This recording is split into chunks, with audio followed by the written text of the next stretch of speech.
Assalamualaikum warahmatullahi wabarakatuh. Selamat datang di channel YouTube Always Classroom. Kali ini kita akan membahas materi kurikulum PKN. Nah, mungkin Anda pernah bertanya-tanya, apa sih sebetulnya esensi di balik mata pelajaran pendidikan kewarganegaraan? Ini bukan sekedar pelajaran hafalan loh.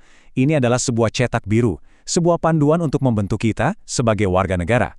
Hari ini, kita akan bedah bersama isi dari kurikulum PKN untuk memahami bagaimana fondasi kewarganegaraan kita di Indonesia ini dibangun. Baik, untuk memahaminya secara utuh, kita akan melihat 5 aspek utama. Pertama, kita akan mulai dari dasarnya dulu. Apa itu pendidikan kewarganegaraan? Lalu yang kedua, kita akan lihat tujuan utamanya itu untuk apa. Ketiga, materi apa saja yang dibahas di dalamnya. Keempat, kita akan bedah apa itu yang dimaksud dengan kurikulum. Dan yang terakhir, yang paling penting, kita akan jawab pertanyaan, mengapa semua ini penting untuk kita ketahui? Mari kita mulai dari poin yang pertama. Oke, kita masuk ke bagian pertama. Untuk bisa membongkar semuanya, kita harus mulai dari fondasinya, ya. Apa sih sebetulnya yang dimaksud dengan PKN itu sendiri? Nah, secara resmi, kalau kita lihat definisinya, PKN adalah mata pelajaran yang fokus untuk membentuk warga negara yang paham akan hak dan kewajibannya. Tapi, coba perhatikan baik-baik. Kuncinya itu bukan sekedar paham, ada satu kata yang sangat krusial di sana, bertanggung jawab. Inilah intinya. Jadi PKN itu bukan pelajaran tentang menghafal pasal-pasal saja, tapi lebih ke arah membentuk kesadaran. Ini adalah tentang bagaimana kita menemukan keseimbangan. Di satu sisi kita menuntut hak kita, tapi di sisi lain kita juga sadar penuh akan kewajiban yang harus kita tunaikan. Oke, sekarang kita sudah pegang definisinya. Pertanyaan selanjutnya adalah, untuk apa PKN ini diajarkan? Apa tujuan akhir yang ingin dicapai? Mari kita lihat lebih dalam. Kalau kita perhatikan, tujuannya ternyata tidak tunggal ya. Ada 4 pilar utama yang saling menopang. Pertama, ini adalah fondasi spiritual dan moral, membentuk warga negara yang beriman dan berakhlak mulia. Kedua, menumbuhkan rasa cinta tanah air atau nasionalisme.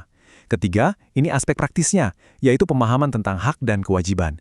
Dan yang keempat, yang sangat relevan di zaman sekarang, adalah kemampuan untuk berpikir kritis dan kreatif.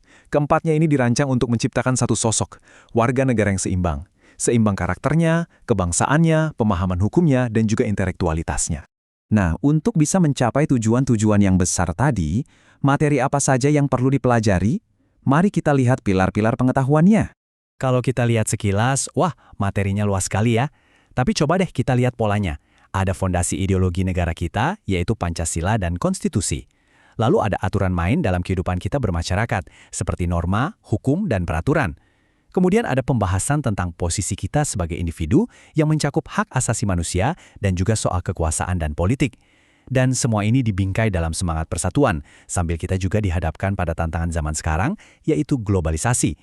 Jadi semua materi ini dirancang untuk membawa kita dari pemahaman dasar negara hingga ke isu-isu praktis yang kita hadapi sehari-hari. Baik, kita sudah tahu tujuannya apa dan materi yang dibahas apa saja. Sekarang, kita perlu tahu bagaimana semua itu diatur dalam sebuah wadah yang kita sebut kurikulum. Jadi, apa sebetulnya kurikulum itu? Coba bayangkan kurikulum itu seperti sebuah resep yang lengkap. Di dalamnya itu tidak hanya ada daftar bahan-bahan atau materi pelajarannya, tapi juga ada tujuan akhir dari masakan itu mau jadi seperti apa.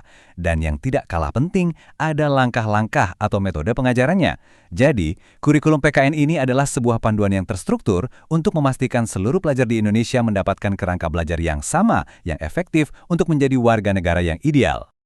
Nah, akhirnya kita sampai pada pertanyaan yang paling fundamental. Lalu, kenapa semua ini penting? Apa artinya semua teori ini dalam kehidupan nyata kita? Inilah jawabannya. Tujuan akhir dari semua ini bukan hanya membuat kita tahu tentang negara, tapi untuk menjadi seorang warga negara. Menjadi pribadi yang bertanggung jawab, yang mampu berpikir kritis, dan yang paling penting, mau berpartisipasi secara aktif.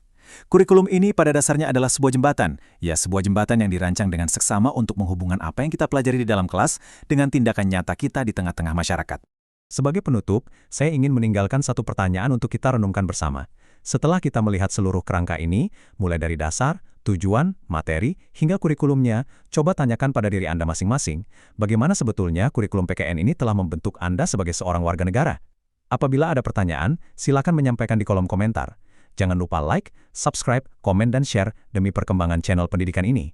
Wassalamualaikum warahmatullahi wabarakatuh.